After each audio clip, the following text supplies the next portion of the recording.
नमस्कार दोस्तों, स्वागत करता हूं अभिनेता ऑफिशियल न्यू में। हमारे चैनल पर पहली बार आए हैं तो हमारे चैनल को सब्सक्राइब करें और लाइक करें। ये खबर है खेसारी लाल यादव के गाने, जिस गाने का नाम है सावन में धौली खांसी, उसी के बारे में बहुत ही बड़ी जानकारी देने वाला हूं।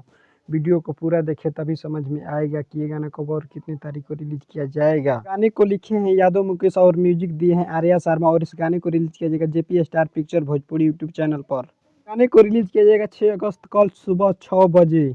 देखना नहीं भूलिए क्योंकि वीडियो कमाल और शानदार होने वाला। JP star picture Bhojpuri YouTube channel पर ये गाना रिलीज होगा।